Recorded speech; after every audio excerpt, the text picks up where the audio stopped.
Our notes?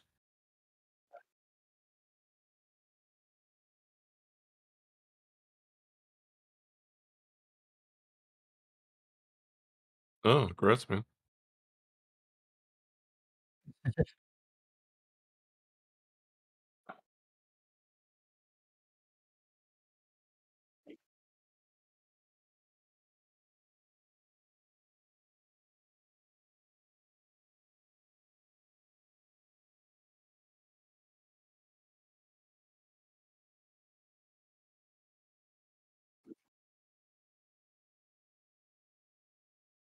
Yeah, I think I'm stuck on Centranos.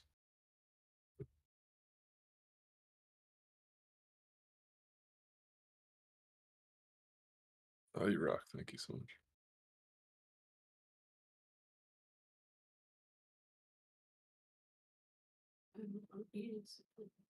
Hmm? Okay, so we'll have it for dinner. Okay, thank you.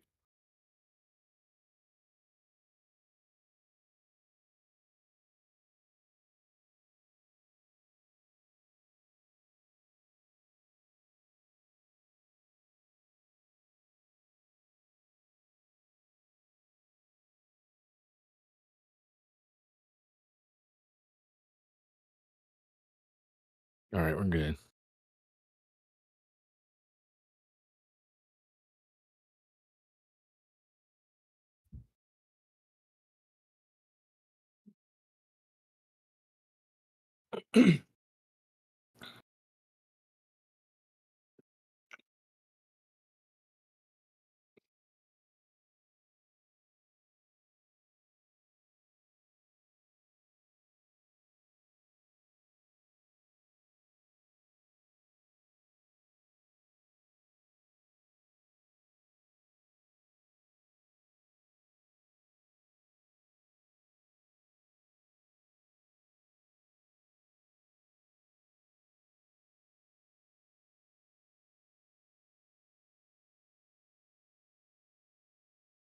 Okay.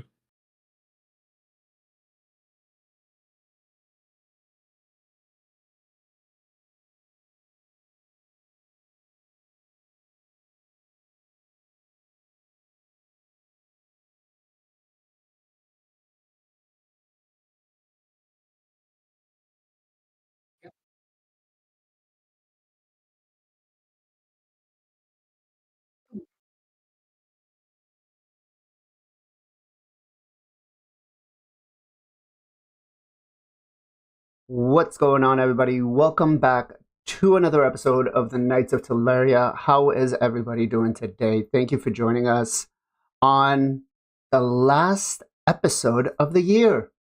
2023 is coming to an end, guys, and you know we've got our special guests as always. Next to me, we've got Mr. JR Star 3. Jay, how are you doing, sir? I'm doing well, man. Pretty excited for the new year and pretty happy about all the new things that have been added to Raid recently. Very nice, very nice. And right in the green box over there, we've got Mr. Gestal Gaming. Gestal, how are you doing, sir? Doing great, Blaze, and Happy New Year. Happy New Year, everybody. Happy New Year, sir. Thank you very much. So we, I know some people are gonna say we don't have Nacho, and he's got some family stuff going on, so he won't be able to make the next couple of episodes. But I'm sure, will be dropping in on stream. And Mr. FinalKenpachi is actually he's on Twitch watching us, but can't make it because it's midnight for him almost. It's going to be New Year's. So happy New Year's to you, sir. Speaking of the gentleman, there he is. All right, so we got lots to talk about, man. 2023 coming up to an end. We've had a very kind of good week to end everything off. But let's go into the creator question of the week. And that's going to be, what is your New Year's resolution for 2024? And I'm going to start this off with Jay first. So for my New Year's resolution, I want to be like tenfold of what I was last year. A lot of people want me to be better as not just a content creator, just as a person. make more money, make more videos, make everything better, more and more. So that's what I'm going to strive for, pushing myself to the next level. Okay. All right. Gestal, how about you? I mean, the cliche ones. Obviously, want to get back into shape and lose a little weight, obviously, but the a little more tied towards raid and stuff. I've been like kind of thinking of some ideas on how I can make a little bit better push on the YouTubes. So I'm gonna I'm gonna strive to do better content for YouTube, as I kind of mostly just do Twitch stuff. Okay. Okay. As for myself, my goal is I'm very close to hitting tier 2. I think I should probably have that within the next week or two. And I'm looking to I'm putting my benchmark in March to hit tier 3 by my birthday. I'm hoping, which means I gotta hit it pretty hard to try to get there. So I'm hoping I can get there. You know, let's talk about what the highlight of your 2023 has been. Because a lot of things actually happened to a lot of us in this year, right? So, Jay, what was your highlight of 2023? There was a few things. There was like moments where like you're really like stagnant, right? Like you're just doing kind of the same thing. Your count's kind of the same way. I really just took a big push to making sure everything is maximized on my account, and just helping a lot more people.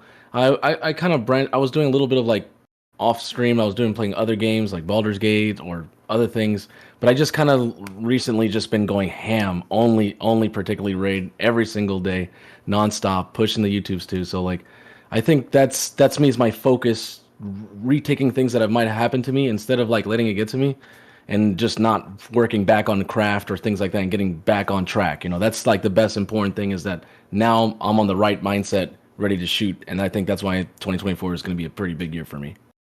Okay. Okay. Gestel, what about you? What was the best part of your 2023? In terms of raid, Yeah. it definitely had to be the triple mythical pull for sure. Okay. Okay. Keep it cut and dry, man. I mean, triple mythical pull. That was crazy. So, yeah, I don't know but I think just I would have to say one other thing. I I have a lot of old duplicate champions, because I kind of wheeled out early in the game. So a lot of my dupes are like the older champs, and I never empowered them just because you just never know, right? Are they going to change the token system? Who's going to empower, this champ that gets like a single release? So I've always had issue with storage because I've hung on to a lot of these dupes. But now I'm happy because I have multiple Shramanis. That's been super helpful in Curse City. Yep. And so I think I'm thankful also, or another good thing that's happened to my account, or me being a hoarder, whatever you want to say. It's now actually paying off for me. Okay. Okay. So Alpha, Ken's got New Year's for him. It's 11 o'clock at night, so that's why he's not on the show tonight. Priest Guardian over on YouTube says, my wife says getting her first Duchess was the best part of her year. Nice. Okay. There you go. Okay. Hey Ken, what was the best part of your 2023? As for myself, one of the biggest and best things that happened to me was actually becoming an official creator for Raid Shadow Legends. Kind of everything happened at the same time. I hit my 1 year anniversary for creating YouTube content. I became a content creator at the same time. I got my channel monetized like literally within that 1 month. So that was kind of like a really big thing for me for Raid. Putting setting that goal and reaching it was actually pretty huge for me. Pretty huge for me. So that was, you know, raid wise, that was my best part of the year. Let's see. Ken says his best part of 2023 was not being Sifilas anymore. Okay. Okay. Alpha called it. How about you, Alpha? What was the best part of your 2023, man? All right. So let's talk about what the best part of Raid has been in 2023. Like, what did they do right this year? Let's go and start off with Jay first. What was like the best thing that they've done this year, you think?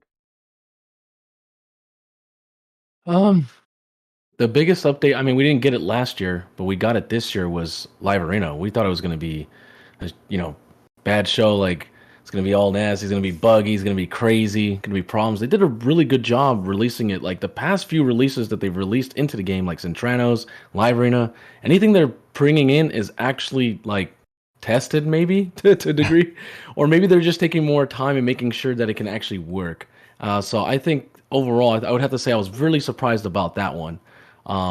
Because there, I mean, it's not like super crazy intricate, but like at least it does its job for what it does. You don't have to worry about like fighting only like unless you're queuing at the same time, you might get unlucky and fight the same person 3 or 4 times. But most of the time, it's working to a degree. Now, if you're in the high levels, then it's a little, you're waiting for more. Maybe there's not people queuing up at the time you're doing it. But other than that, overall, no one's really like in my community say like, oh, this doesn't work or I can't use this as bad content. Like overall, they just say like, pay to win or other things like that. But otherwise, I'm very happy about Live Arena, and that was supposed to be something we were supposed to get last year. So they worked hard to get it in the beginning of this year, and it worked pretty good. And I was happy about it. Okay. Okay. Yes. So, what about you? What do you think was the best part of Raid in 2023? Man, honestly, I think Raid did very well this year. I mean, 3 main things, right? Live Arena, Mythical Champs, Curse City. Hard mode dungeons. Yeah, hard mode dungeons as well. Yeah, there's number 4. I mean, a lot of really good stuff this year. A lot of people, I feel like, have been complaining a lot. I don't know, but I think all those things are huge wins. I love Live Arena. I play it every day. Honestly, I go into Live Arena like I'm gonna probably lose half of the time. Look at my record. I have a 55% win rate. I'm winning half my fights. I go in there to have fun, man, to learn. I'm gonna get beat by the big boy accounts, and I'm gonna get beat by the accounts that have a lot less points than me. But it's fun, man. I don't think it's to what Jay said. It has worked near flawlessly. I mean, it was a tiny buggy the first day, just a little bit, but I mean, that's like I totally even forgot that it was buggy at that point. But in terms of mythical champs, everyone thought mythical champs were going to break the game. Mythical champs are like crazy well balanced. Not only are they obviously affinity based, so you can counter them with affinities fairly easily. But like like when they swap forms, the cooldown on that is stuck. So you're stuck in that form for 3 or 4 turns, whatever it's going to be, and that form might be very counterable to the other one. So I heard a lot of people whining about the mythicals. I think a lot of people left the game because of mythicals, and I actually think they're awesome. I think it's a great job by Playerm there. And then Curse City at the end, man, like I'm loving it. It's hard. I'm probably not going to be able to get through it, honestly, which is kind of sad. But I really wanted to be able to complete it. But some of those stages on Soulcross are insane, man. And unless I just like gear swap everything to a couple champs, which I may end up trying to do, I don't know if I'm gonna be able to get through all this stuff. But which is great. Like it's something that hopefully next time this rotation comes around, hopefully I'll be able to clear it. So I don't know, man. I think they've had a great year. I think they've had a really great year, honestly. And whatever. I mean, I'm not like a fanboy of Plarium. I don't think anyone really is, but I have to say, I think they've done really well this year. Yeah. Let's see here. Alpha says the best part of his year was the Queen and Mikage. Definitely have to give up to Mikage. Being useless. How you doing, man? Welcome to the stream. And then let's take a look. So Alpha says the best part of 2023 for Raid Shadow Legends was Mythical Champions and the City.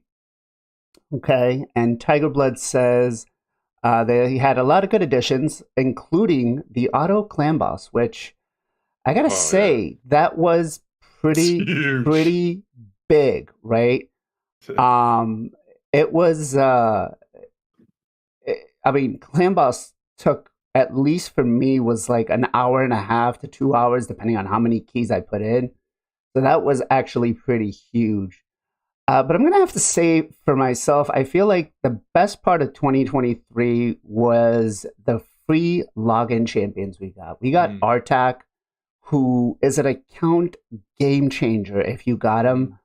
I'm always a fan of trying to maximize your potential on your account for the fusions, and I feel like Artak just basically did that across almost every single dungeon, depending on what level you were. You got the Monkey King in that came in and was so versatile. And we did have Rhonda, who was towards the end of last year, beginning of this year. But the login champions and then the fusions, we had a lot of good ones this year. Number one being Newt, who basically broke the game. I feel like, but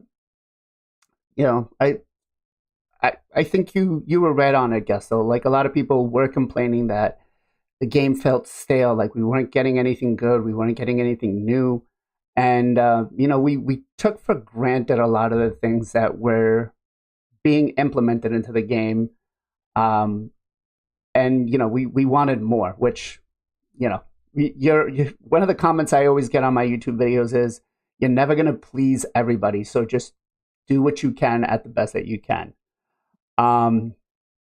Let's talk about Centranos, though. It's, some of us, this guy right here has made a couple of comments about it. How has your progression gone through Centranos now? Let's start off with Jay. How are you looking? So I'm pretty much gated because there's only one path on hard mode. And I'd have to re-gear a few champions, and I have other things to prioritize right now. So I just went back to normal, and I'm clearing all of that. I'm already almost done with Soulcrest on normal. Okay. How many stages do you have left on hard mode? Well, I'm gated by the one that connects to this, like, right before Sand Devil, because it's literally just it won't let you get in, right? S8, I think it is. Yeah. Okay. All right. Yeah, that seems like it can be quite difficult. What about you, Gestal? Yeah, I'm stuck at S14, S20, and S18, and I might be able to get through S14. I have a couple Delianas I might build for in stun sets that I could probably get through that with just enough RNG. S20. S20, man. S20 is attack and HP champs, magic affinity. There are not a lot of champs in that, man. That's gonna be tough. But, like, again, like, you could probably build out enough champs and stun or something and RNG your way through it. So, do I really want to do that or not? We'll see. That one would be really tough. S20 is tough. S18, I think I could get through S18 with some building out champs properly, maybe a couple stun sets there as well. I've actually gotten to the third wave on that one a couple times. I've gotten to the third wave on S14 a couple times. So, like, I've made progress, but I mean, it is so tough. It's somewhat infuriating, honestly. But I've been spending all my daily keys on normal now. Everything else is done on on hard mode. So, yeah, I mean, there's a bit. What's that about? I think I have about 7 left, eight left. So Okay. I hope I can get through more of it. But it's these stages are really tough. S19 I think is probably the hardest one. I don't know if I'd be able to get through that. I think there's only like 20 people who've done that one. Yeah, it seems to be one of the ones that everybody's talking about. Yeah. So like the drive to kind of get through these three, and I'll be honest, it's not even that I don't want to do it or take the time to do it. I have been at 0 silver since I've gotten to Soul Cross. Yep. I just been. I mean, I'm glad there was the 3x speed. It gave me a good excuse to farm up some silver, and we got the Fire Knight Savage coming, I think, tomorrow. So it'd be another good excuse to farm. But like silver is really what's holding me back. Frankly, if I farm up enough silver, I should be able to get through a couple more of these. But I would say that's my biggest factor. Okay. We're calling it Silver City on my stream. All right. I'm curious, where are you guys mostly in hard mode? What's gating you? What stage are you stuck on? But as for myself, I will say it's building champions. I've had to build. I mean, I thought my account was I had enough champions built, but I've had to build more champions. Like I'm running. You want to talk about brews and resources? Look at this. I'm down to basically nothing. I'm that's where it's hurting me is doing enough champ training, trying to get food going on, and not waste it outside of trying to get some resources back, some points back or something. Um, but it's definitely a lot more challenging than I made it out to be in the beginning. 100%. Like I pretty much put my foot in my mouth on that, and I recognize that. And yeah, I've learned my lesson about jumping the gun too early, right? But as for where I'm currently stuck on, um, I was having an issue down here on where is it?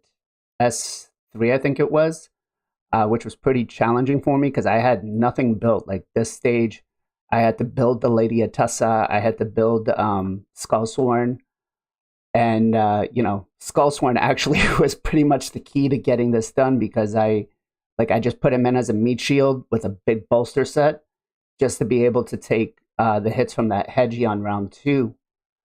But for the most part, everything else is just I need to start building champions. Now, we've had, what is it now, 3 weeks, 2 weeks that this has been out, right? So we've had some time to kind of look over a lot of things here and see what some of the issues are going to be. And I know myself and Jay have made a video about some of the things that are gonna need to be addressed upcome the next rotation. But what's like the number one issue that you guys are seeing here that is going to be a problem over the long term of the content? Gestal, I'm gonna throw it off to you first. I mean, I already mentioned it, silver. I mean, there's going to be a different rotation. How many different rotations would we have? It could be like Doom Tower and have 3. Is it going to be like Hydra and have 6? I think they said 5. 5? I Yeah, think. so we're changing this thing 5 times. Every month so basically every month it's going to be different. I mean, let's just look at it that way, basically. You're going to be having to re-gear champs. There's no way you have enough gear where you're throwing gear on all these champs and it's just sitting there, right? You're going to have to be re-gearing champs. You're going to have to be upgrading gear. You're going to be gear swapping. I would say the easiest thing they should do and the most immediate and quickest thing they could do is remove gear swap cost. Just turn it off forever. You can Okay. put the little banner. I think we joked about this last time. Keep the banner on there full time if it makes you feel better. If you feel like you're really giving something back to the community, but that it's to me it's old, it's dated. It was good for when the game was young. It made sense, I think, back then to basically push you to try to gear your champs. But the fact of the matter is, like everybody wants to gear their champs these days, right? So everybody's farmed enough gear where you can throw gear on. Like, I don't think you're gear swapping constantly. I think they could completely remove that, and that would make things much better here. Okay. But I think even the other thing I mean, this is a based around the silver, but something they should do as well is if you have upgraded a piece, it shouldn't cost the same amount to sell it than if you haven't upgraded it. Like, it's whatever. Let's say it's $100,000 or 100,000 silver to sell your shield. If that's fully upgraded and you've bumped in 2 million silver to get that thing upgraded, it still sells for 100,000 silver. That should, like, if you've upgraded it to 16, it should bump the value up of the shield when you sell it as well. So, like, that's obviously a much bigger fix or bigger change, but I think in just terms of silver being an issue for the people who don't spend insane amounts of money to be able to farm constantly, to have, some of these people have silver that's like 1 billion silver, like they're never gonna run out, right? But for the guys that don't do that, who play this game constantly, silver is a real issue, and I think they've got to address it. And that would make Curse City significantly more manageable and obviously more fun for people. Okay. Jay, on that silver issue, what are your thoughts?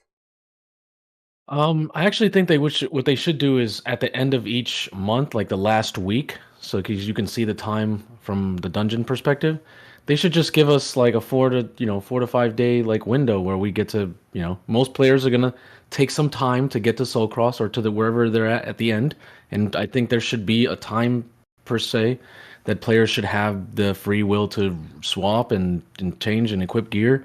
That doesn't require you to have some sort of in-game thing. Now, there could be they could add the resource into one of the secret room stages or ascended stages, and if you beat the stage, you then get like a day full of regearing stuff. So people could kind of like figure out, okay, well, if I'm gonna get here, I can keep this stage open. So when I want to regear for Soul Cross, they could do something like that, add it inside secret Centranos, the Cursed City. It'd be better if they did that, and if they don't want to actually keep it like global, so that way the player gets to choose when you activate it on your account. That'd be pretty cool. But yeah, definitely silver is a big issue. I'm noticing myself. The moment I got to Soul Cross, I instantly ran out of silver. Okay. Staying on the silver fact, I feel the best way to go about this is let's get, just like we have the XP scrolls, let's get some silver scrolls. Let's get the scrolls because if they start gating it between a specific time, if I work Monday through Friday and I can only play on the weekends, then if they do it Monday through Friday, it kind of doesn't benefit, right? But if it's vice versa, if Jay works on the weekends but doesn't work Monday through Friday, it doesn't benefit him if they do it on the weekends. So I feel like if we had the scrolls where, we just get a certain amount of numbers for, throughout the month, that we can get like a 24-hour period where we just no silver cost or something like that. I think that actually solves that issue in the game.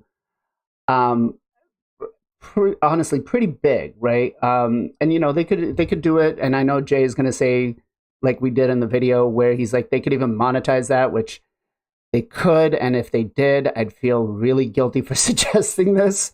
But they could do where we get like a certain amount every month, part of like the daily quests. We get 5 or 6, whatever, and then they could do some where it's like incremented. Like if we come in, you log in, and rather than getting like this last Plarium pay point or something, you get one for like a 50% or a 25% or something, or get rid of this. Or they could even go as far as putting it into like the clan shop with like 100 clan points or something where you just get that free gear removal for the month. But I think that that's probably the best way, because if let's say we take out the silver cost to remove the gear, as an endgame player myself, that's pretty much most of the time of what I'm spending my silver on, right? I'm not spending a lot of silver to upgrade the gear, because if the piece isn't good for my account, I'm not going to upgrade it. I'm going to sell it. But it's not going to make a lot of sense if they just completely remove that, right? Let's see here. We got a lot of stuff coming in. Alpha Bravo says they need to bring out the free or 50% gear swap more often. Agree. Let's see. True, but not even going to happen. Well, we can hope. We can hope that they. How about, here's a thought. What if they had those banners as rewards throughout earlier parts of Curse City? That's what I mentioned. You can kind of. Oh, you said that? Okay. Yeah. Yeah. Then they you have 5. You get 5 by the time you get the Soul Cross. One's a 24-hour, 5-day, and you can pick which day you want to use it on. I think that would be. That's butter, man. I love that idea. And yeah, I would definitely agree with that. Like in Cobble Market, you can get 1 or 2 here. You can get 1 or 2 here. You can get like if each area gives us a couple, I think that would be actually good. But I'd say you can never buy them. Don't monetize them. Yeah. Just stick them as rewards here and nowhere else in the game. Just basically, this would be for Curse City. Yeah, I think that would be a really good idea. What's up, D-Sum? Thank you for joining us, man.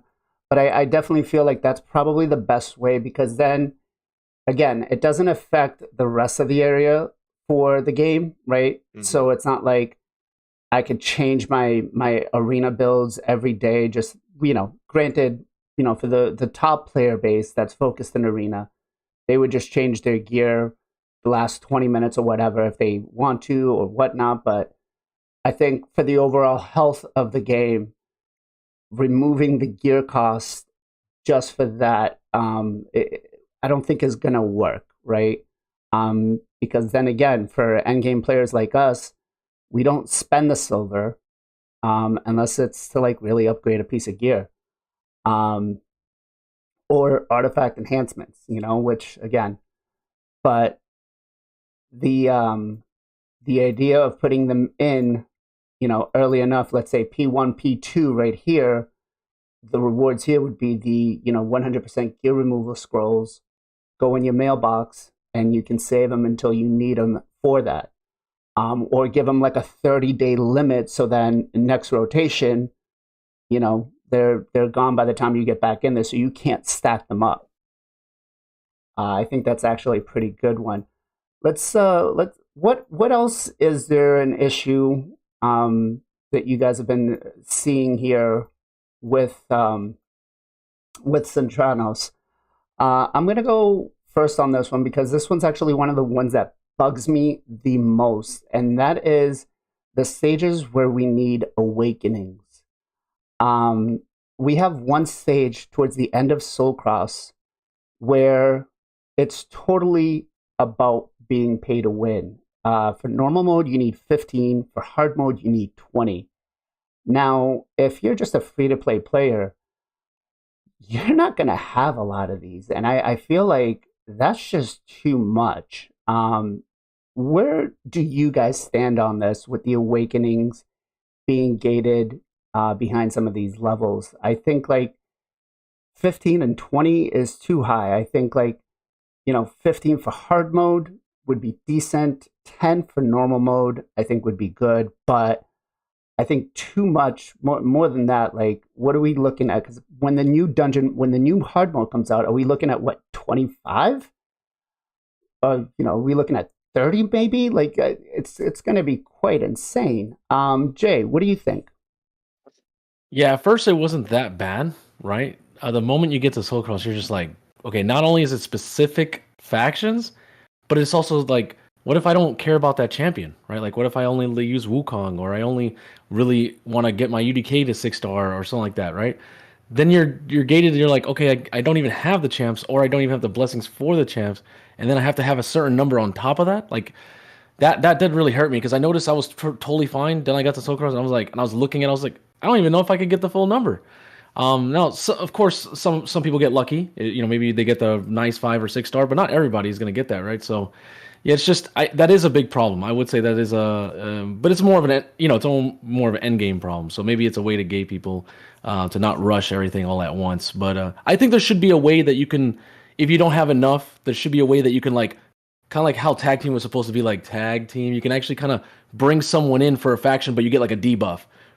For instance, if I have like a 6 star Mikage or whatever, and we of course mythicals are a little bit easier because they're not that there's not that big of a pool. So if you got lucky, fuse Mikage, you could get a 6 star for her, and you could use it in that awakening stage. But you're putting in a Shadowkin that's not part of the thing. You get a debuff towards all your allies, like negative 10% damage or something like that. I think that'd be a fair way to supplement the fact that you don't have enough for the specific champions and factions. That could be something that could help out people who don't have it. But other than that, otherwise it's just a way to gate you, you know. Okay. Gestal, what about you? Yeah, I mean, it's tough with this one, right? Because obviously, to get awakenings, you have 12 keys a day, and it's really 6 keys a day unless you're dropping the 150 gems. So the only other way to really farm awakenings is spending money. Obviously, that's the prime goal of Plarium and most companies. You can't really fault them for it. But it does cause a problem here because it does then become a gate. I farm 12 keys on Iron Twins every day, pretty much since it's opened. I figured, all right, I'm picking up the gem pack every month. I think majority of those gems, plus what you pick up just playing the game, is enough to justify the 150 a day in Iron Twins. I'm in game, whatever. But I've also said I'm not going to buy these Soul Stones. That was kind of when I slowed my spending back then. That was my big whatever to Plarium. Yeah. Here's how I'm gonna show you guys, whatever. But I'm sticking to it. Like, I don't buy them. All that being said, I have collected a lot by doing just that, by putting 150 gems in pretty much every day. Now, it hasn't been every day. Like, I think the first maybe 3 or 4 months I was doing 6 keys, but pretty much for the last year, I've been doing 12 keys a day, and I've built up 2 6-star champs, 6-star Awaken, Duchess and Siphi. Those are the first 2 I'm working on. I have probably between pulls, a couple Soul Stones that I've picked up along the way, and other pulls. I probably have another, I don't know, 15 at 5-star, and then I have probably another 30 or 40 at 4-star. So like I've done pretty well with like fully farming them and have not bought a single Soul Stone. But obviously, I've been in game for a while. I've been able to push my resources there. A lot of people aren't there, and this, I mean, it is a huge bottleneck, stopping point for a lot of people. I love what you guys suggested here. I think that's a great idea. I think don't prevent people from not doing the stage if you don't meet the star requirement. Give them something minus 5%. You take 5% more damage for every star you don't have or whatever.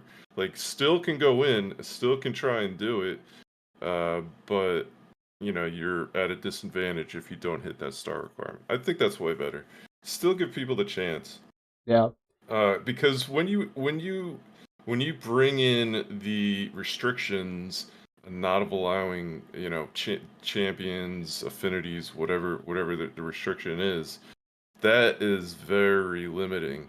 And I've already found myself, like, I hang on to any kind of 4+ stars just in case. I don't like to sell them right away, but if like there's someone in the shop that I need to have, you know, whoever it is, and I need a couple more of those gold coins to get it.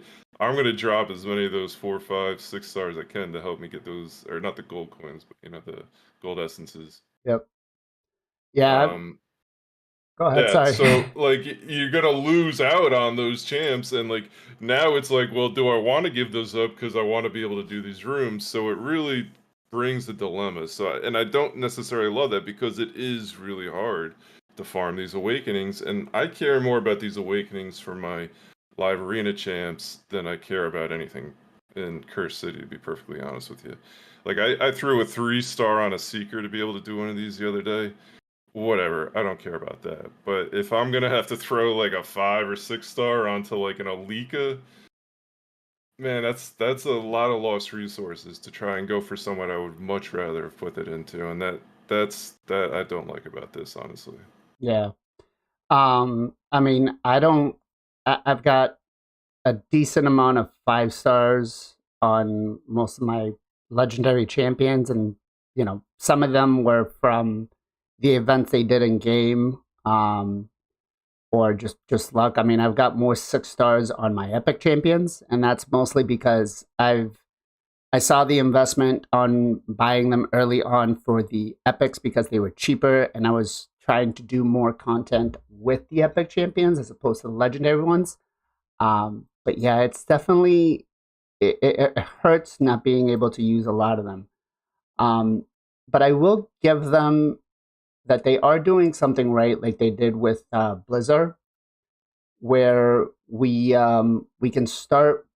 You know, they release the fusion and then they give us an event for us to be able to get at least a 5-star, right?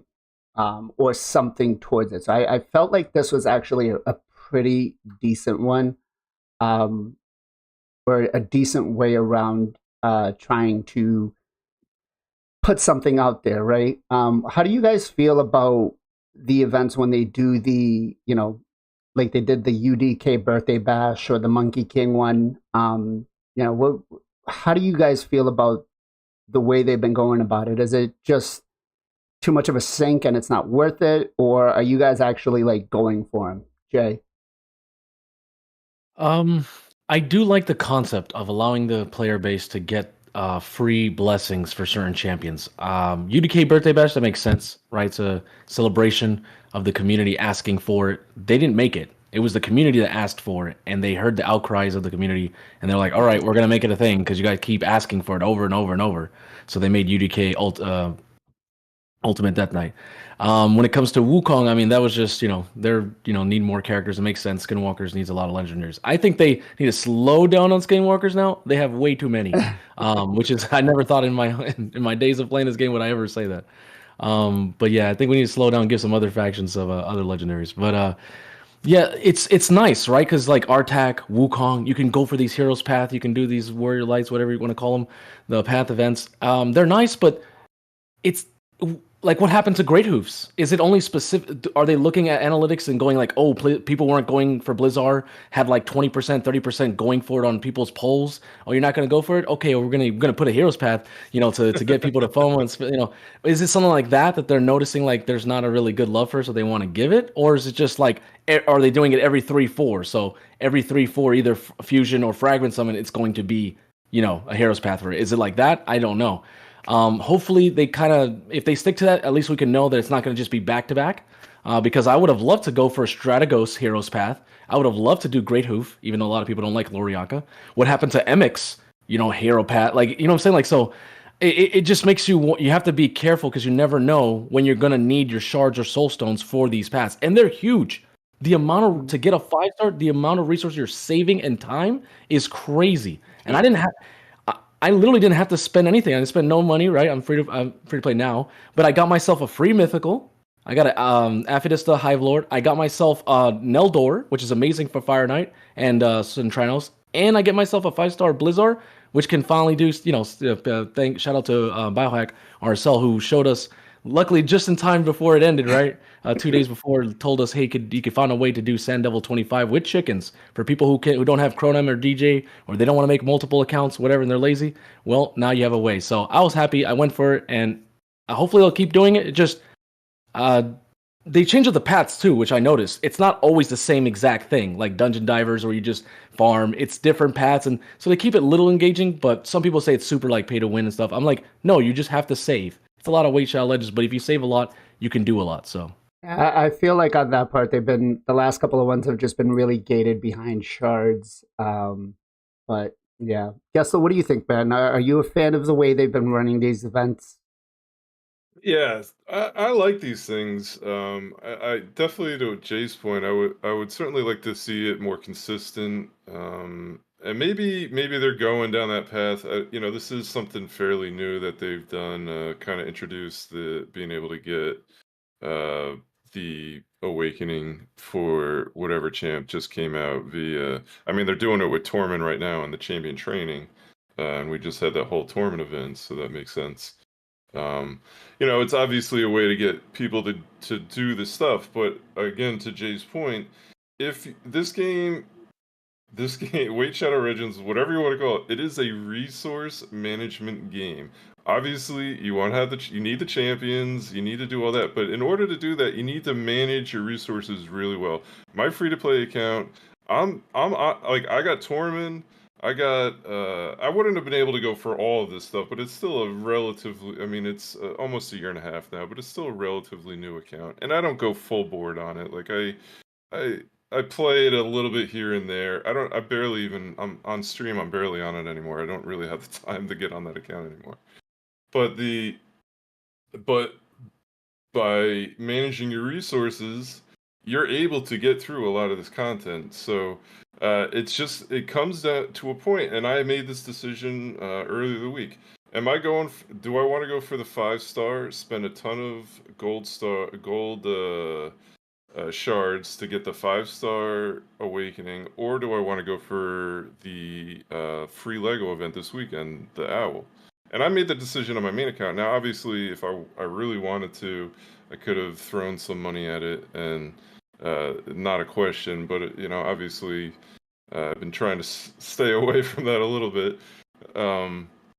But I made the conscious decision, not to go for the 5-star.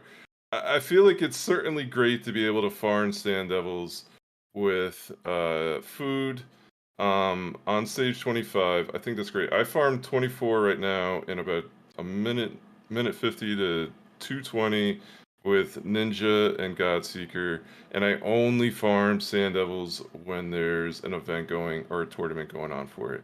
I don't farm it that often. I don't honestly have enough gear. You can upgrade everything, right? You can upgrade everything, but I don't have enough gear to be farming that outside of tournaments or events. So I thought it'd be better to get the new legendary champ, and I skipped getting the 5-star for him. I did get a 4-star for him. It was relatively easy to get the 4-star. And if it pops up in the shop, maybe I'll scoop that up, but probably not. But shout out to Biohack, man. Go give Biohack a follow. I love that he's getting a lot of shout outs from the big guys. Nupkex gave him a shout out. That was awesome. He got it out before, I think 2 days. You said 2 days before. Yeah, it was like 2 days. He got before. that video out. Freaking awesome! I'm so happy people were able to make a decision to do that. I'm happy he was able to do it. I'm happy he's getting the love for it. It's a great find, man. It's cool that he could do it, and it makes Blizzard worth going for and having, and then it was definitely worth getting that 5-star if you were able to get it. Yeah, agreed. But I'm glad that all that said, I'm glad they do these events.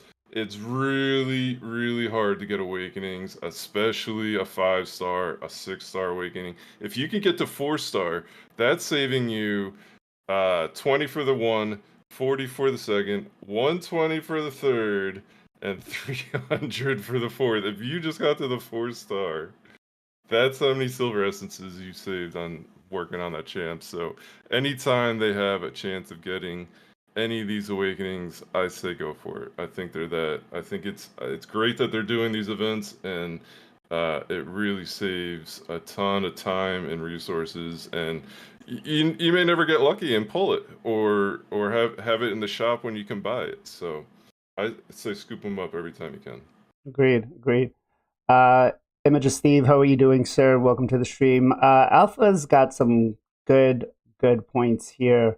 I feel like Watcher of Realms actually kind of does this really good where they give you the calendar of events coming in ahead of time, right? They give you like a week to see what's actually coming up. That's nice. And I feel like this is what this was supposed to do, right? We're supposed to be able to see what's coming up, but we're not really getting anything more than like a day in advance.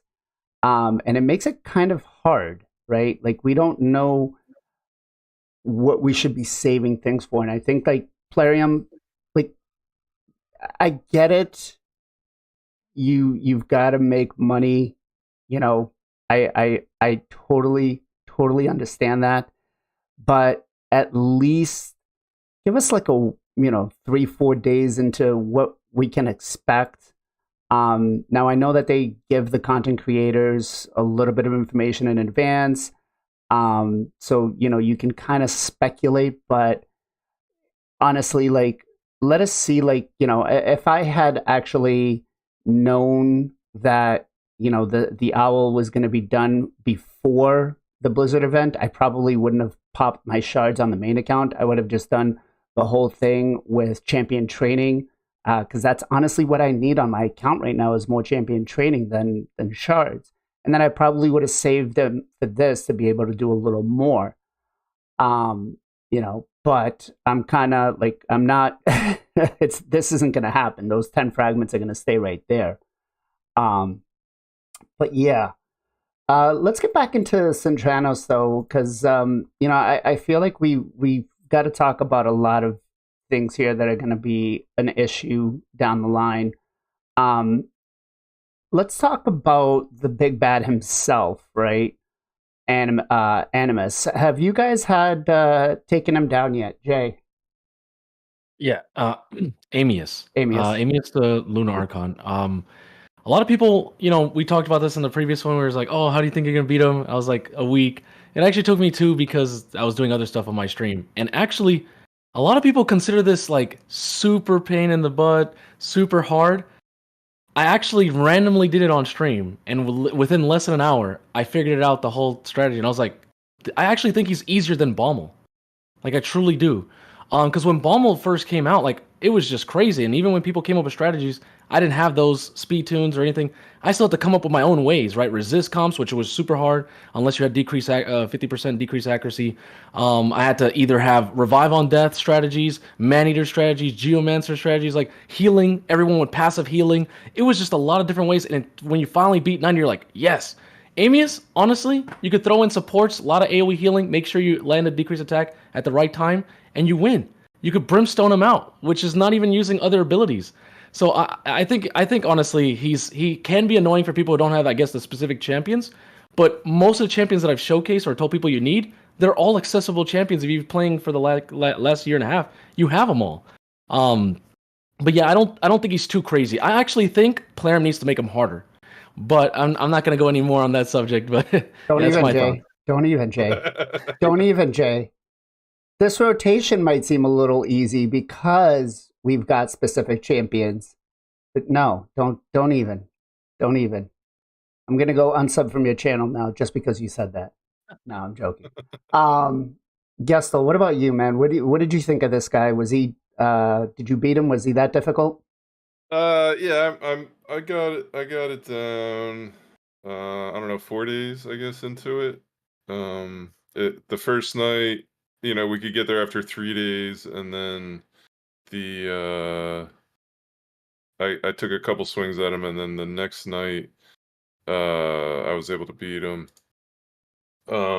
It all comes down to basically lining up buffs and debuffs at the right time, and really just getting comfortable of the flow of the fight.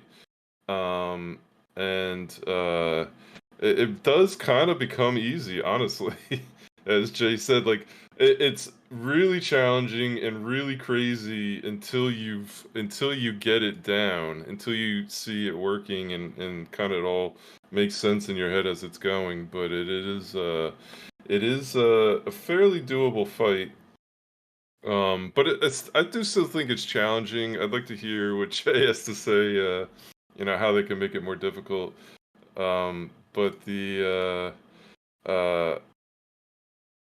it's going to be interesting to see how it plays out with new champs, with the rotations, the new restrictions each month.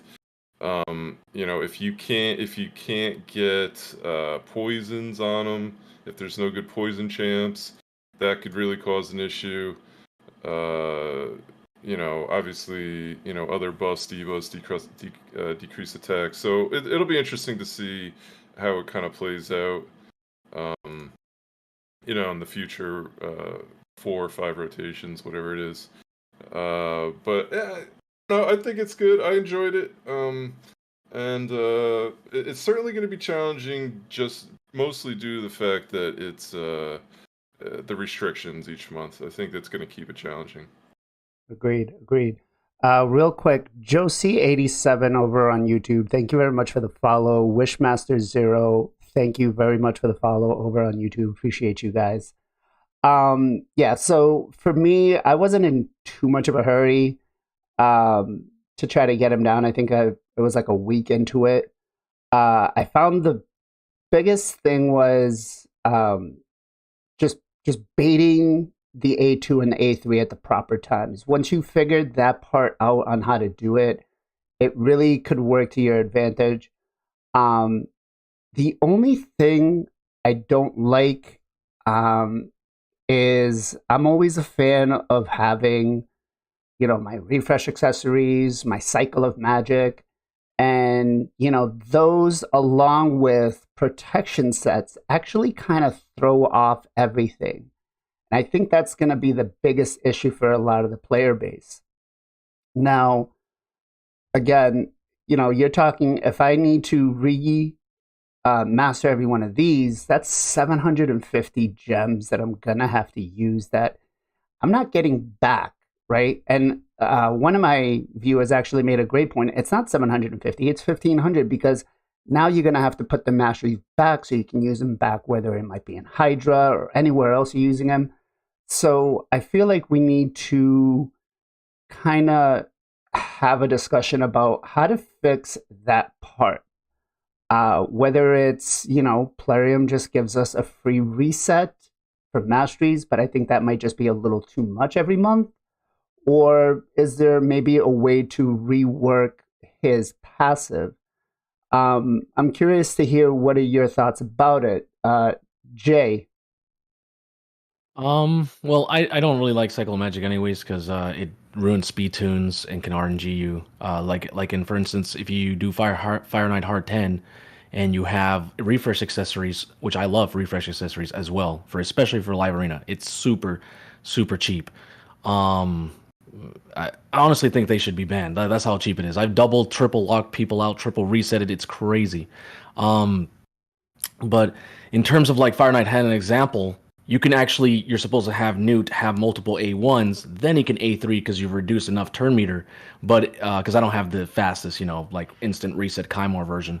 What ends up happening, a refresh accessory could proc, and instead of going A1, A3, he can instantly A3 the shield, and it ruins it on your preset, and you just ruins your run. So I learned that the hard way, and Cycle Magic is the same way, right? So you have to be careful with those masteries and those things. In terms of, your build or your mastery and having to change it just for this fight, then change it back.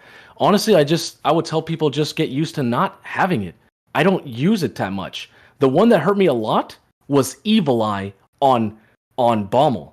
I loved Evil Eye. I use it like 80 to 90% of all my champions if I can. So when I got to Bommel, I was like, wow, I'm just bringing Dread Bombs for free and messing up the fight.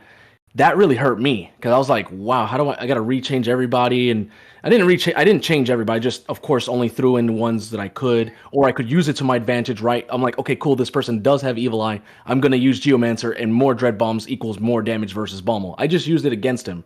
But you can't always do that with Amius. It's too OP, so that does hurt, and I see the problem with there. I would just tell people, most players, just be careful if you're going to use that champion, and you're thinking if you're ever going to fight this boss, just keep that in mind.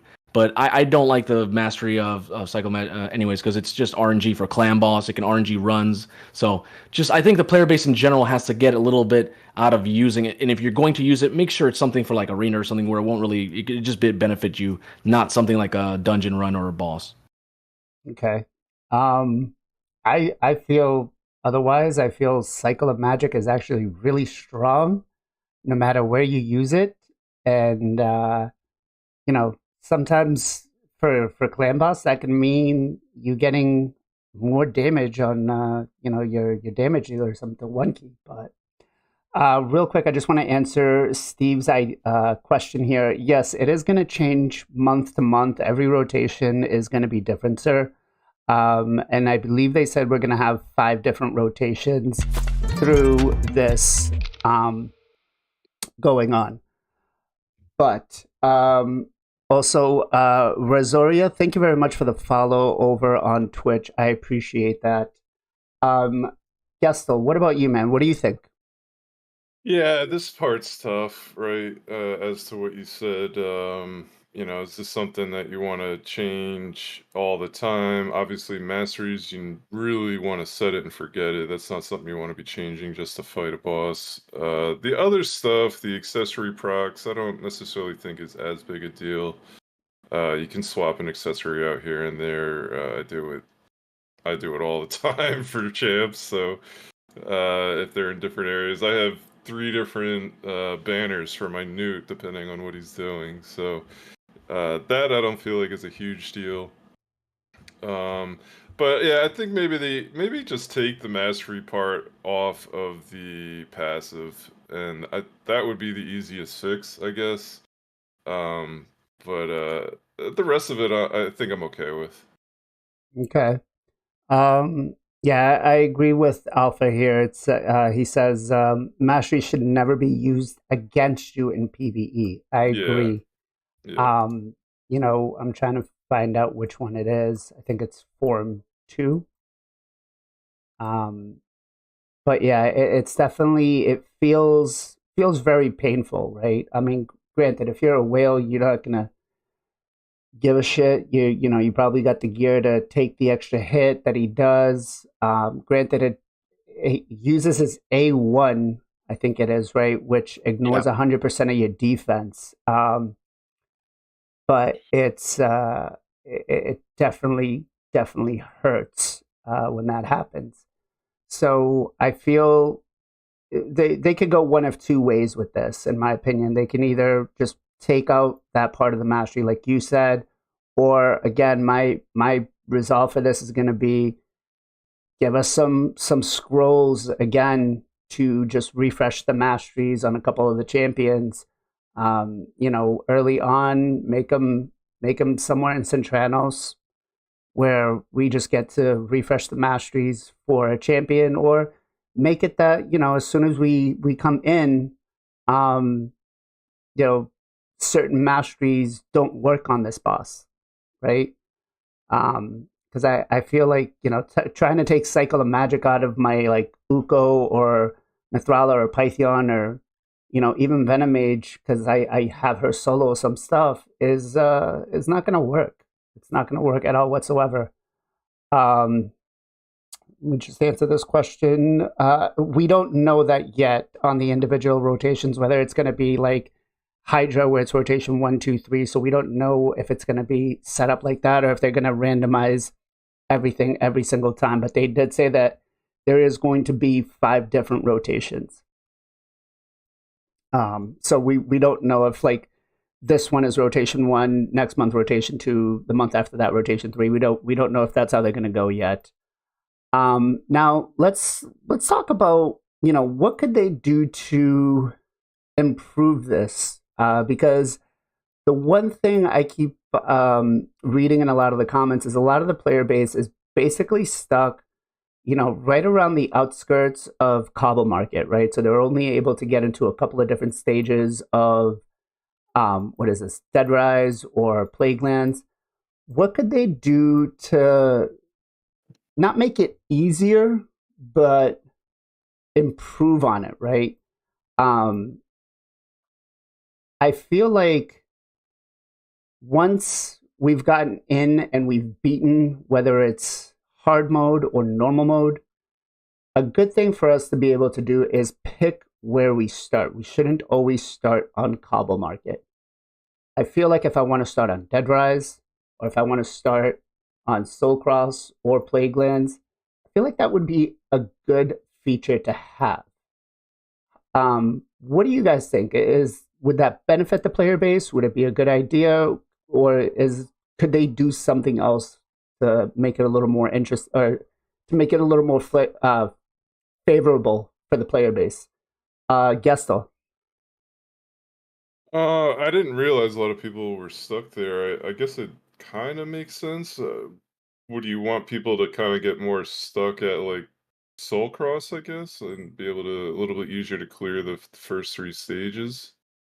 Well, so what I would be thinking is, if I cleared it on normal, then I know on normal I'm going to be able. My biggest challenge is going to be, let's say, I cleared everything, but I spent more time on Soul Cross, right?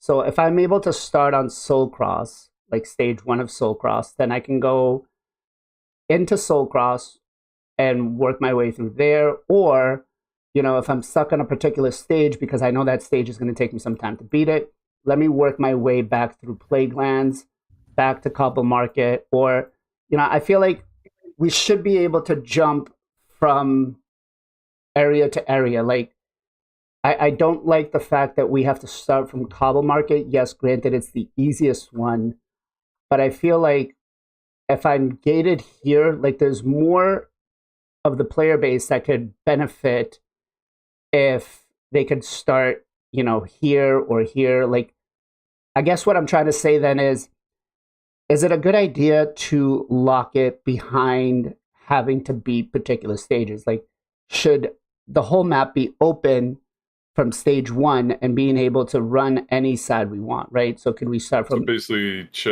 click on any of those that you want and just go right into it. There's no roads. Yeah. Well, there's roads to follow. So I could start P1, and work my way through here. If I'm capped here, right, and I can't do anything, well, okay, now let me go back into, let's say, Dead Rise, start from Dead Rise 1, and move through. But again, I think like this should be unlocked only if you've beaten the feature. Should be, basically you want like a starting point at each of the locations, kind of? Or maybe have 2 or 3 starting points at each location? Yeah. You could maybe attack it at different angles. You're not stuck kind of... If you get stuck, you're not just stuck. Like, it gives you a couple other options. Correct. I'd be fine with that. I mean, I got no problem with that. It might, I think if it would help the player base out, that would be cool. I think, I think with different rotations, obviously different accounts are going to be able to achieve different, different levels each time. I think, so we're going to have to see how that plays out each month. Like, is it going to get, as it opens up, maybe you have more champs from, these factions or these affinities. So you'll be able to get a little bit further. Maybe that's kind of what they were thinking too. I'm open to whatever would help people out in this game. Frankly, I don't. I'm happy with the way it is, though. Honestly, it's kind of a. It's kind of that ladder of progression through it, and this is endgame content. This is supposed to be really tough, and it is. This is really built for big accounts, for accounts that have a lot of champions, and to reward the accounts that have stuck around for a long time and have built out those champs, have built out the library of champs to be able to do it. So either way, I'm good with it either way. Frankly, like I'm no like try hard, like, no, everyone's got to be as good as this guy and everyone's have to have a huge account to be able to accomplish. Like, I'm opening it up to everybody, man. I'm good with it either way. Yeah, I mean, so Alpha, to your point, the thing is, if we're gated behind having particular champions, we may not be able to beat that one stage because of having to be gated for that one champion or that one faction that we're lacking. And so then it's kind of dead to you at that content. At least that's kind of what I feel like. That's what I ran into Steven's account. I started strong. I was going through. I got most of Cobble Market down, and then I realized that he doesn't have the champions on that account to be able to do it. Yes, but I think like this is just faction wars. I feel is, I mean, people are making this as faction wars 2.0, but I feel like because the restrictions of this are so much more, because we're going down to, attack based, HP based, all that stuff. I feel like we should have a little more room on who or what stages we could skip on, right?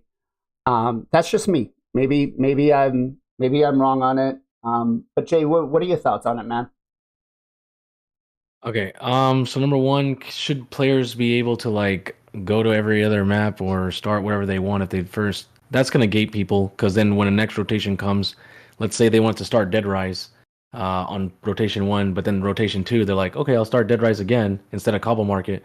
Well, since it's this growth type of thing, you might literally just kick yourself, and then now you can't even go nowhere because on this specific rotation you don't have the chance for Dead Rise compared to when you had it before.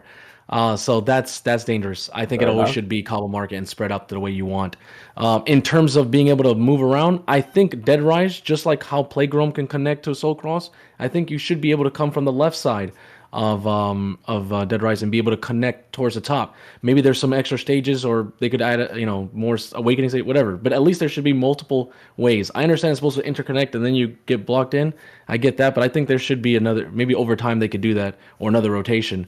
That could be pretty cool if the map slightly adjusts per rotation as well, so you have different entry point. That could be pretty cool. But the third thing I want to say is they should add like for flexibility. Let's say you go from Cobble Market to Dead Rise, and instead of going like from the bottom of Cobble and then going into Plague Home and starting from the bottom like that, what if there was like, if you beat a certain stage in Dead Rise, it opens up a portal that connects to another portal stage in Plague Home, so you can start there. So that could be something cool they could implement after you beat a specific stage, awakened stage or whatever, and they can add that to give you more flexibility in terms of moving the map and stuff like that. Kind of like Mario, the sewers, going into the pipes and being able to go to different levels and stuff like that. Like I think that'd be some cool flexibility they could add to the map. But overall, the map is amazing. They did a really good job. It's progression. You feel it as you push through it, which is really, really good. And I'm actually I'm excited to see what else, because if this is only hard and there's going to be a whole nother difficulty, that's going to take it to a whole nother level. So yeah. Okay. What's going on, Anonymous? Welcome to the stream, man. Thank you for joining us. Dazed One, welcome to the stream. Thank you for joining us. Guys, make sure you go actually and follow both of these gentlemen. Dazed One over on Twitch, and Anonymous over on YouTube, both great content creators. Dazed One, actually, myself and him just had a little bit of a arena fight. Great fight, but I cheated because I brought in my Taras. But I didn't stream snipe him, I promise. All right, so I do feel like what Jay said right here, we should have some sort of another way to connect to it, because the one thing I feel it does is it closes us off like right here, or pretty much if you want to get through, if you can't take on S8, you're kind of stuck, even if you could take on the rest of the stages. So I do like Jay's idea about giving us some sort of way to come in through here.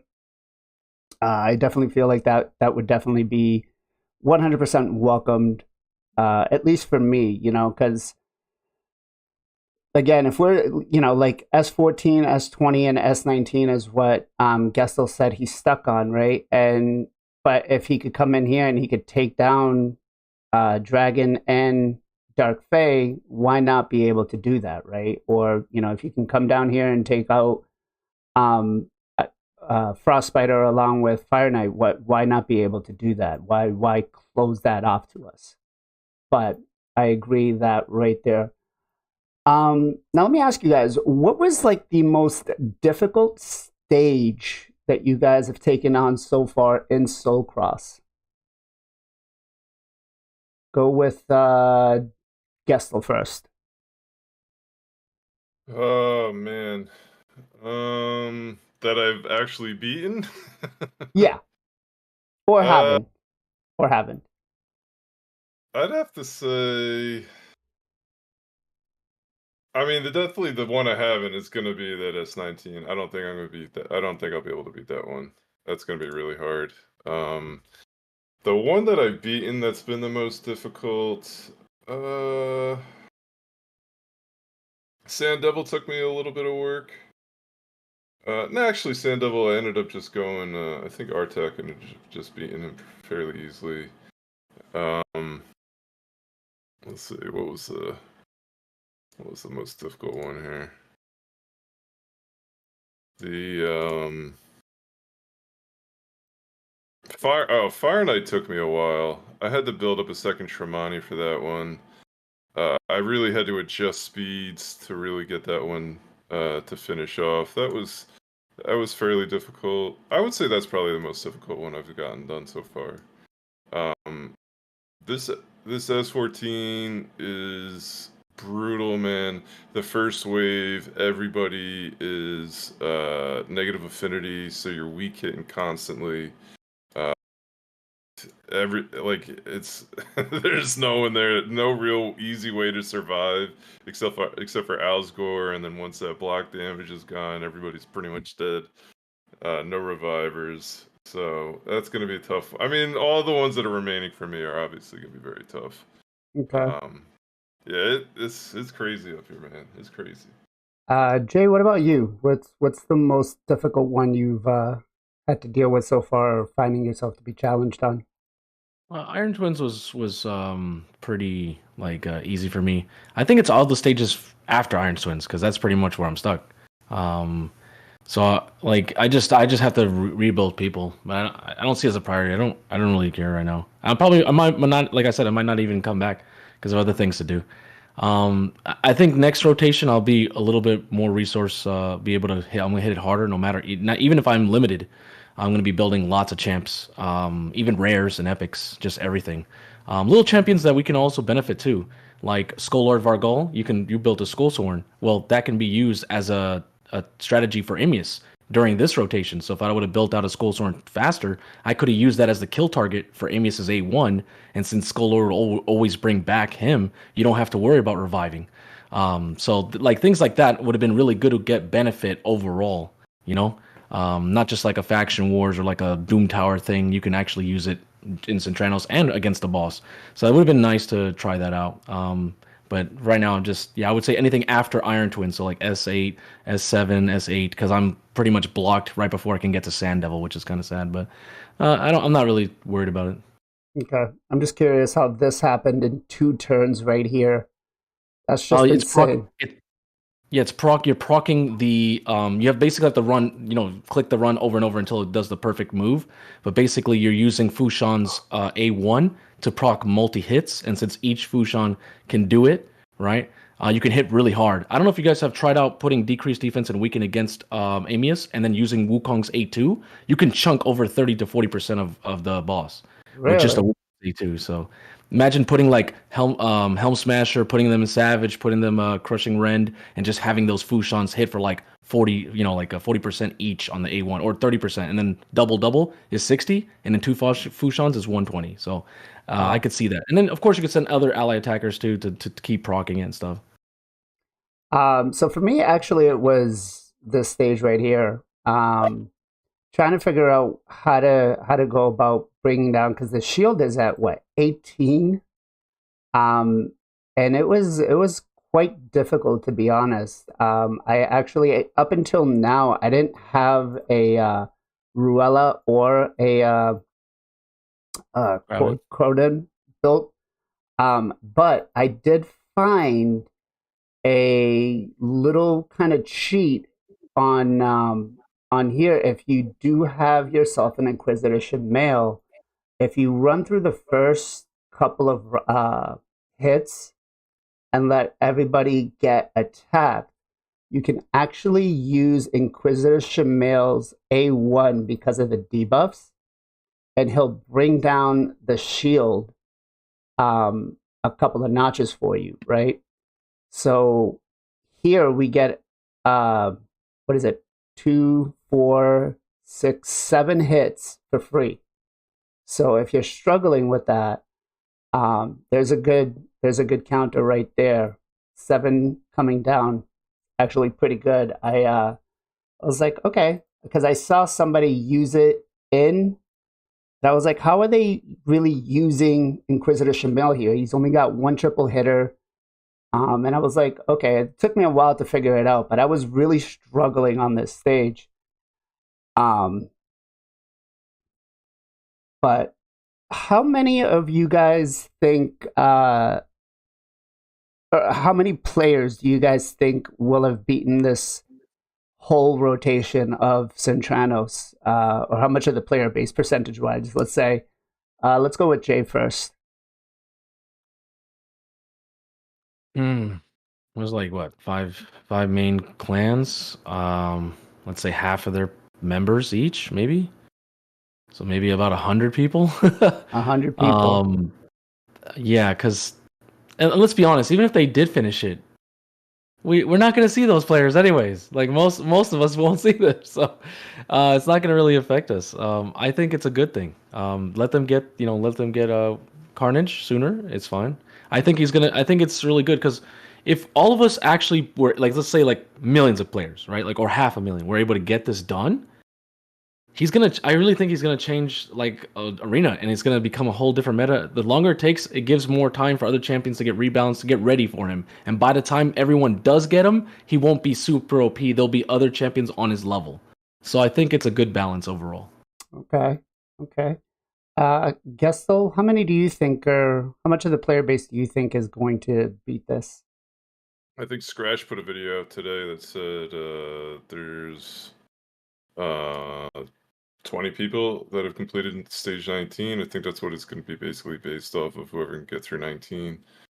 I think it might be less than that, man. I think it might be closer to 40 or 50. So 19 is insanely difficult. Insanely difficult. So 19 right now looks like there's 27 teams. How many does it show for the best team rankings? Let's see. 27. Yeah. 30. So 20... far it's 27 of the players that have beaten all of it. Yeah. Yeah, so that's there you go. I mean that maybe that number doubles in the next, what do we got, a week and a half left? Maybe. Yeah, that's insane. Yeah. That's what it's gonna be based off of. Alpha says 1% of the player base. Now, all right, so going forward, what is kind of your plan of attack for next rotation? What are you guys looking to do now that you've done, most of this rotation? How do you plan on tackling the next rotation? Are you still planning on going hard, normal first? And then are you trying to prepare yourself for that? Jay? Yeah, I'm pretty much gonna keep out like shards and soul stones just for events, and probably try to maximize the resources they give us here. Like, I didn't really look at every single one. I'm like, oh, it's nice to have an extra potion and extra energy. I saved a lot of the energies, right, for when I needed it. But I'm gonna actually look and map it out each rotation, see all the extra resource per stage, and then go, okay, I wouldn't have this normally. You using this extra silver or all this extra like potions or brews or whatever. Can I actually use this, to get further and actually build out certain champions and things like that? So I'm gonna break it down like kind of like Excel sheet and kind of do it that way so I can optimize and hopefully get deeper into Soulcross next rotation. Okay. Gestal, what about you? I don't know if I'll change much on it. I think I'll go pretty much the same way. Try to get Amius down as quick as possible, and then work my way to Soul Cross. And like basically, what I'll do is I'll basically get to a point where I have to work on a room very hard. I'll work on that one key there, and I'll use the other 7 keys anywhere else so that I can, hopefully finish off both stages. Uh, I don't think that's going to happen, but in the future, I think for me, I think that's the best way for my account, the best way for me to attack it. Okay. So that's what I'll be doing. Okay. So for myself, I'm actually planning on trying to hit every single champion training really hard because I need to develop a lot more champions than I currently have. I realized that was the weakness in my account is I just, if the champion wasn't really worth it, I wasn't building it. And that's a problem, at least for this and going on, in the future, depending on what they come out with for difficulty going on. Now, let's talk about the let's go ahead and talk about the future of this, right? Some of the player base that I've spoken to kind of says I'm not really going to spend resources on here. Whatever I can kind of get through and get done is what I'm going to do, and then that's it. I'm not going to go out of my way to build specific champions for this or anything like that. What do you guys think? Like, is that a mentality that you would get behind, or is it like, no, I think like trying to get this done is going to be 100% focus for your accounts? Jay? This area just allows not only just for content creators, but it allows for players who thought they had like a 6-star blessing or 5-star for someone they didn't care about to actually care about.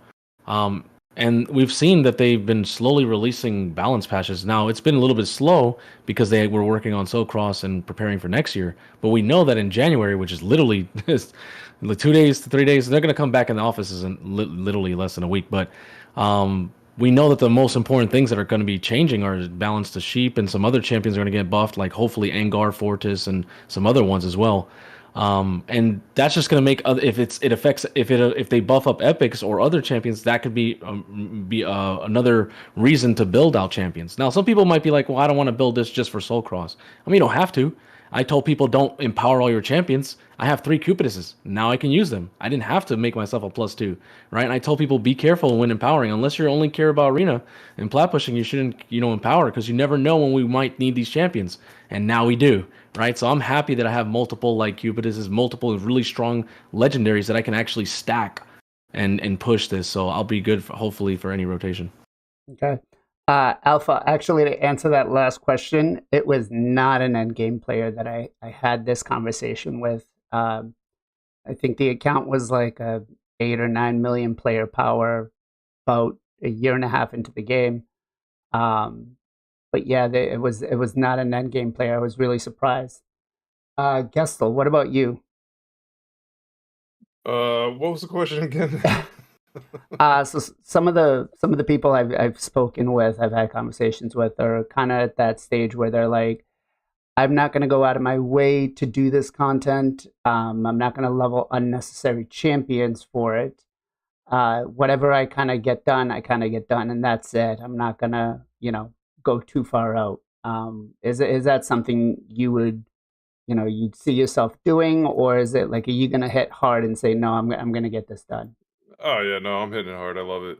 This is exactly what an end game, an account like mine, an account like yours, account like Jay's, is suited for. But I don't like for my main or for my free to play account. This is just whatever little goodies I can grab out of the cobblestone is just extra resources. But by no means am I even paying attention to it. Am I building champs for it or anything? So I could certainly see people having that attitude as well, and I don't think it's wrong. You got to do what's best for your account. Like I think, if you can get extra resources out of this, great. You know, what little, if it's just 5 of them, or if you can get 20 of them, that's 20 resources you didn't get the previous month, right?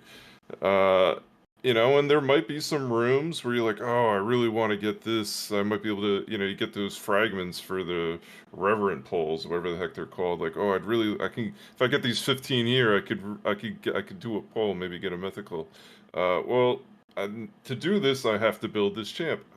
I don't think that's a bad thing. I think the point of this game is to build up your champs and use them in different scenarios. I think you know, this kind of promotes it a little bit. You know, but for, you know, for accounts that aren't necessarily ready to face it, you don't have to do it. You know, I think it's fun. You know, approach it how you want to approach it. Whatever's best for your account. Okay. Now, talking about building champions, have you built any particular champions for this content? And did you find any champions that were kind of hidden gems? Let's go with Jay first. No, I've already had all the epics and legendaries I needed. Now there's some other epics I'd have to re-gear, yeah, like Doom Priest or stuff like that that are really good, or rares that are coming back like Frozen Banshee, or other champions like Skullsworm. Like I'm telling you, like you can use it with Skull Lord Vargal and be really good. But me personally, no, I didn't see the point. I don't want to spend too much resources. I actually Blizzard, I was skipping him or not going too hard on it, but then I was like, you know what? After rethinking. This is before even the Hero's Path, right? I was like thinking, man, he might be really, really good for Amius, right? Being able to revive, taking the A1s for free, things like that, and maybe for Soul Cross and some other stage. And if I could get a blessing for him, I could use him. Now I have a 5-star, so it's going to help out for those Awakened stages too. So it actually turned out to be a good thing in the end, going for him. Okay. Gestal, what about you? Did you build anything in particular? Any champions that you know, hidden gems were found? I did build a second Tremonti. I said that earlier. But the hidden gem, man, stage S13, my man Siege Hulk, he was a freaking beast there. I ran 3 Ugos, a rare Aethel, and Siege Hulk coming in with the deeps, man. He was awesome. I had to actually buy his masteries. I didn't have his masteries, but he hits hard, man. He hits hard. He's great. S13? Yeah, S13. Hard mode, right? Yeah. Yeah. I'm not sure if the floors. Yeah, I'm actually working on him now. I got to build him. I haven't bought his masteries yet, there. but I don't know if I want. I bought him. I was like, man, I really don't want to spend 800 gems on freaking Siege Hulk, but it worked. It was yeah. worth. So I did have to build quite a bit of champions. I'm gonna say that my call out was actually on this stage, and it was my boy Jolton, man. Did you guys know that he has a 4-turn HP burn? He can basically keep up HP burn the whole time.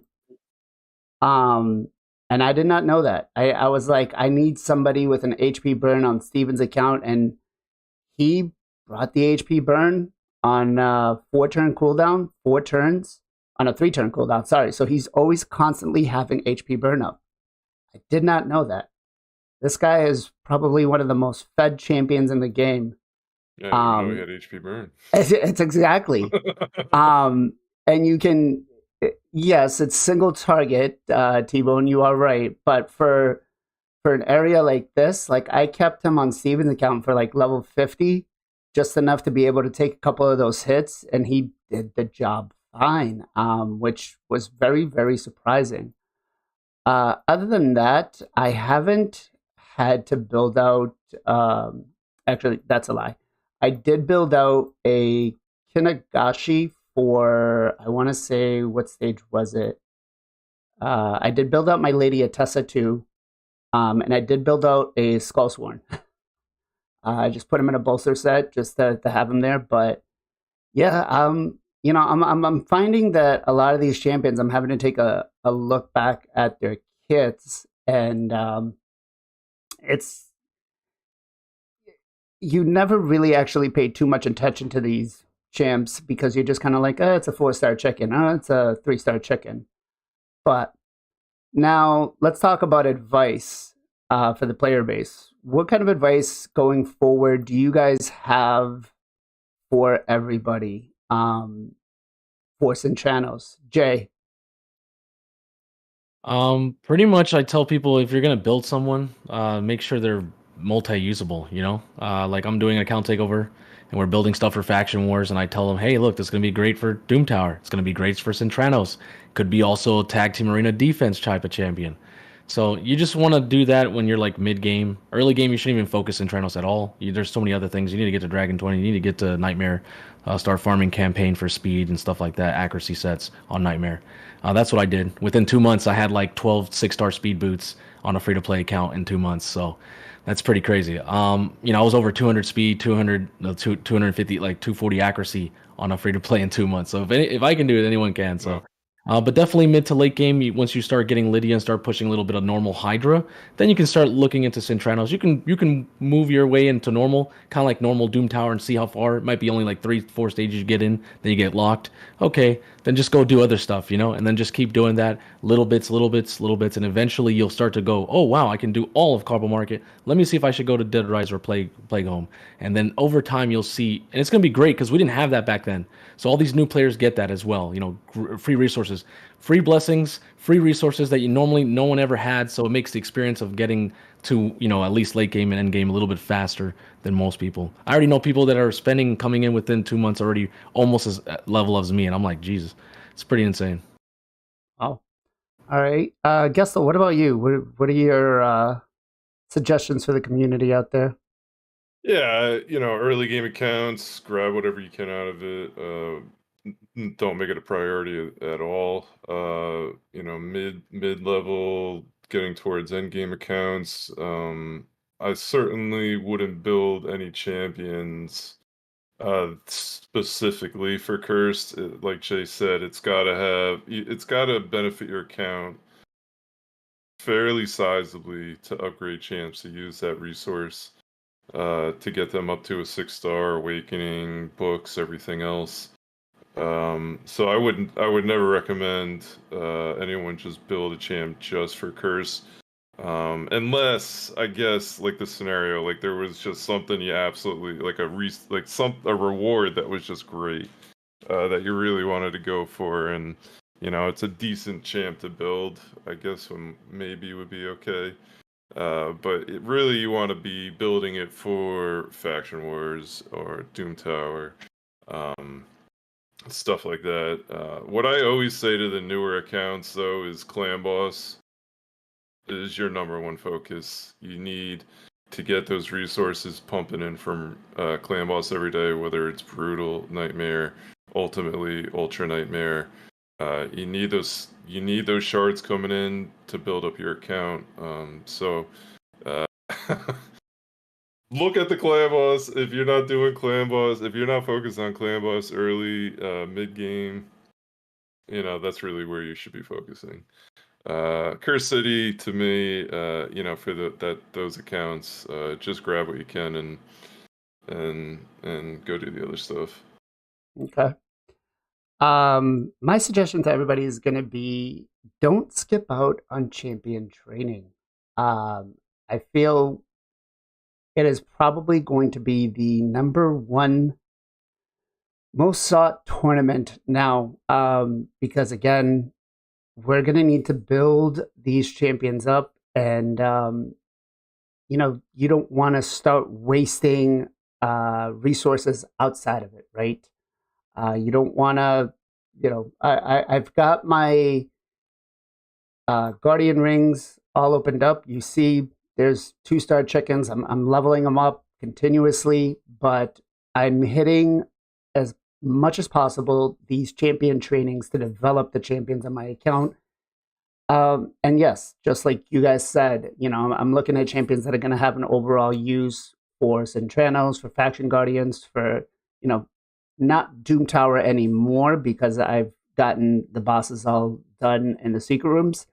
But yeah, I definitely feel like champ training is probably the number one thing to go through as a tournament right now, that I just can't skip out on. Welcome, Rugreasy, guys. There's another YouTube content creator, Twitch content creator right there. Make sure you guys go follow him over on Twitch. Great guy to have some fun with. And he's also been on the show too. But yeah, it's been a lot of fun. 2023, I think a lot of us complained that Plarium didn't do enough, that the game was kind of stale, or at least it felt like that over the overall sentiment of the community. But looking back on it, it's actually been one of the better years. I know Doom Tower was probably the best year that we had as an end game. So not last year, but the year before, I think it was. Last year kind of seemed it was we had a lot of things going on in the world. But I do think 2023 was definitely a good year, even though we didn't feel it in the moment. What is your overall sentiment of Plarium right now for 2023? Are we happy? Have they done a great job? What do you guys think, Jay? Yeah, actually, I think it's probably the best year. The first year was kind of growing up. They had a lot of negativity. A lot of people thought it was a meme game. People coming into the game, the community was kind of like split. Then the next year after that, you had a lot of CC controversy, a lot of things that happened with multiple CCs. Then the year after that was pretty much kind of like, we had Hydra, we had some other stuff, but it was supposed to be the year of PvP, but it didn't. So they waited, because of all the war stuff and everything. But this year we got everything. We got the year of PvP. We also got mythicals, and we got Centranos. So basically, it was a little bit of last year and a little bit of this year all mixed into one year. I think they did an amazing job this year. And like I said, most of the time we're used to like Tag Team Arena or something else coming out into the game super buggy, things not working. Everything worked overall to a degree. So I would just say I'm actually happy, and I don't even know if they can beat this year. I mean, what else could they add? The Great Void next year, and that could be the next big thing. But overall, I think I was very stunned. They did a great job, and let's see if they keep pushing for the next one. Okay, Gestal, what about you? Yeah, I mean, I think it's been nothing but positive all year. I've loved everything that's come out. I think it's all released fairly flawlessly. We kind of went through the list earlier: Live Arena, Dungeon Hard modes, Mythical Champions, Curse City at the end. Lots of lots of new content. Lots to do. I've had a lot of fun, man. I've enjoyed all of it. I still hit Live Arena at minimum 10 a day. Even offline. I don't just stream it, man. I like playing it offline. I like playing it on my phone, watching TV. Like doing Live Arena, I think that's been awesome. They definitely have to add friendly fights. They said they were going to do it, man. I really, really hope they do that. I think that'll really be awesome. You could then set up like tournaments, just have fun against your friends. Like, I think that would really, really would open up a lot to the game in terms of just Live Arena. But I think a great year for him. I agree with Jay. How are they going to top this? A ton of content came out. I think that is fairly much due to the war, and that things were delayed. There was kind of things got a little backlog in the pipeline, and we saw a lot of it come out this year. But I mean, we were talking about this the other day on my stream, and they could go so far with the IP that they developed here. I mean, they're obviously, they did the Call of the Arbiter and other stuff, but like they have really got some great champs here, man. And they're building out the lore. Like they really could open this game up a lot. And I really hope they do, man. I really hope they do. I hope they keep building on it. I hope this isn't like a prelude to, I don't know, like a Raid 2.0 or something. Like I really hope like they just continue to grow this game. Like a Summoner's War. How long's Summoner's War been out? 10 years? Like they could totally do that. totally do that. I think it would be great. All right. So we said all the good things, but Plarium's also done a lot of iffy, questionable things. And so looking back on it, what advice do you guys have for Plarium about, you know, what's gone on in 2023 and how they should approach 2024? Because I'm starting to see, you know, a couple of comments here that are, you know, they're not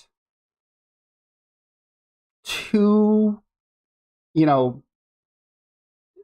they're not bashing, but they're, you know, they're reminding them like, hey, this is a problem, address it. So I'm gonna go ahead and start off with Gestal first. Gestal, what do you have for Plarium in 2024 that they need to kind of address and say, you know, chill out with? Well, I would say quality of life. They've got to do something with the tavern. Tavern is an absolute nightmare.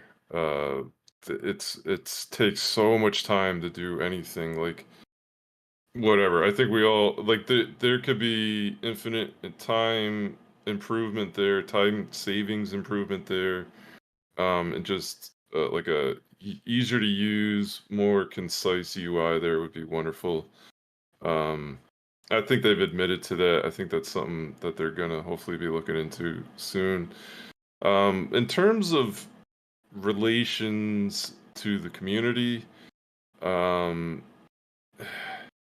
you know, it's a gacha game, man, and I think the biggest problem is, you know, pay to win in any game is gonna cause, you know, issues between the company and the player base. You know, how hard they go for money on different events. Like, it's a real fine line.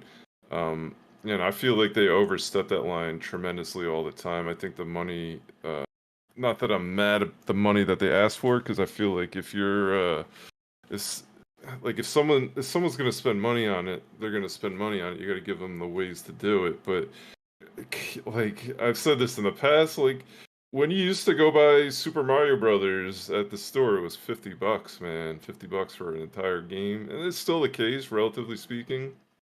Maybe 70, maybe 80 for some big AAA titles coming out now.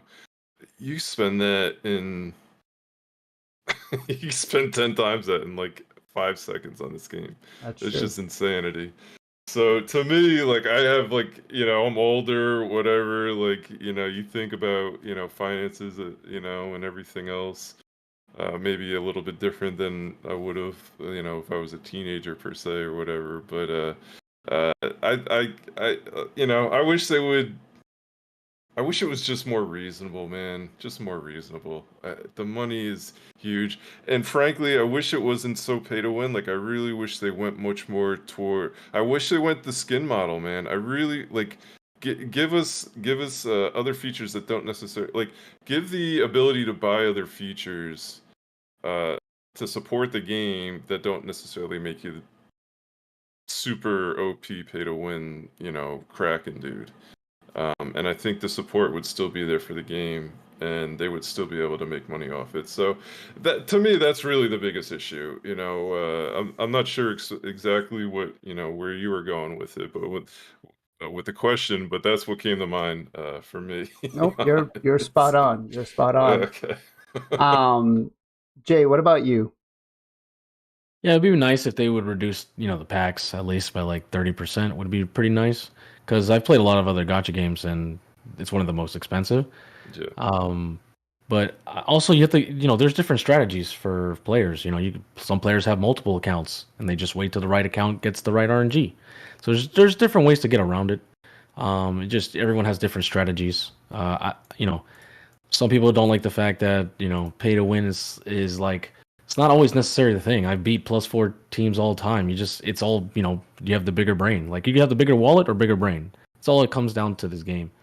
In terms of playing what they could do, I mean, they listen. People say they don't listen. That's not true. Like, more than 70% of the things that are in the game are because they listen. Tavern does definitely need an improvement. Man, I mean, they've been giving us improvements in the tavern or quality of life over time, but we definitely need it now more than ever. Because if we're gonna be building new champions for Centranos or other people, for other stuff, like you need it. Because I'm tired of clicking. And I know some players who are plat players who are mobile plat players. Imagine sitting there on your phone, like click, click, click, click, Oh, click. You don't have man. like a mouse. You just do it faster. Like I could. Oh my gosh, it's just, to me, that's cancer. It's super annoying. I remember doing it. I'll never forget the one time I played for, I think it was almost 38 hours straight. It was during the Lissandra Champion Training Guaranteed, and I didn't, this back when I first started, like 6 months in, and I wanted to get her. So all I did was get energy and do champion training, and I'm sitting there eating commons, uncommons, commons, uncommons, commons for almost 2 days straight. I only slept like 4 hours and woke up and did it again just to get one legendary. So after that day, I said no more champion training and no more masteries. That's why you don't see me do that much, and that's why I buy masteries, because that really, really affected me mentally. So, but yeah, if they could make us have, faster, eating certain types of rarity of champions and have it all kind of like presetted already, would be amazing, right? So, Okay. For the most part, like I said, it's been a good year. A couple of the things that I would love to see turned down is the inflation of points.